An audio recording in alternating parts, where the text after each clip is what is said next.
Large cap, mid cap या small cap, तीनों में फर्क क्या है? सेबी ने पूरे बाजार को कंपनी साइज के आधार पर साफ सुथरे 3 खानों में बांट दिया है। लार्ज कैप टॉप 100 कंपनियां, मिड कैप अगले 100, 1 से 250 और स्मॉल कैप 251 से नीचे की पूरी भीड़। यह रैंक आधारित व्यवस्था हर 6 महीने एमफी अपडेट करता है ताकि लिस्ट ताजा रहे। यहाँ साइज का मतलब मार्केट कैपिटलाइजेशन है, share price multiplied by total shares, यानी बाजार उस कंपनी की कितनी कीमत लगा रहा है। रिस्क रिटर्न प्रोफाइल को समझें। लार्ज कैप में लिक्विडिटी चौड़ी होती है और स्प्रेड्स टाइट रहते हैं। लिक्विडिटी यानी बाजार में खरीदार और बेचने वालों की भरमार। लिक्विडिटी जितनी ज्यादा उतना आसान होता है शेयर में एंट्री और एग्जिट करना बिना ज्यादा नुकसान उठाए।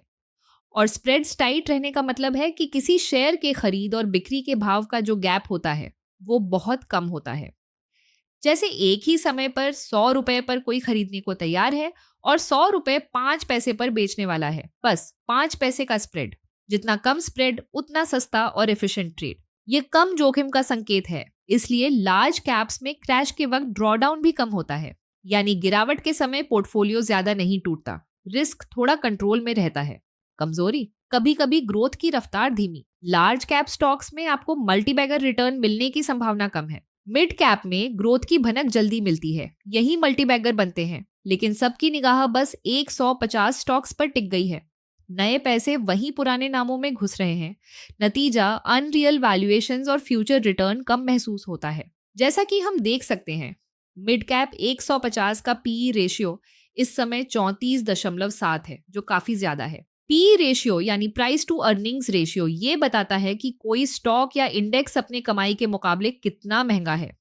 आसान भाषा में समझें तो अगर पी 34.7 है तो इसका मतलब है कि निवेशक उस कंपनी की हर रुपए एक की कमाई के लिए रुपए 34.7 देने को तैयार है। पी जितना हाई, रिस्क ऑफ डिसअपॉइंटमेंट उतना ही ज्यादा, इसलिए ये उच्च जोखिम वाले फंड है। स्मॉल कैप असली अंडर रिसर्च्ड जमीन है। एक सही पकड़ मल्टीबैगर रिटर्न दे सकती है, पर लिक्विडिटी पतली और गवर्नेंस रिस्क ऊंचा। मतलब ये कंपनियां अक्सर छोटे प्रमोटर्स द्वारा चलाई जाती हैं, जहां फाइनेंशियल रिपोर्टिंग और कॉर्पोरेट एथिक्स उतने मजबूत नहीं होते।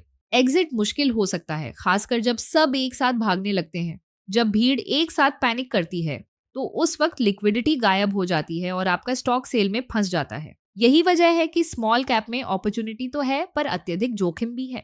अगर आपको पर्सनलाइज्ड गाइडेंस चाहिए तो बस मुझे यह व्हाट्सएप पर डीएम करें और इन्वेस्ट माई पैसा के साथ अपनी अगली एसआईपी का पावर स्टार्ट करें। अगर आप ऐसे ही और वीडियो देखना चाहते हैं तो अभी हमारे चैनल को सब्सक्राइब करें।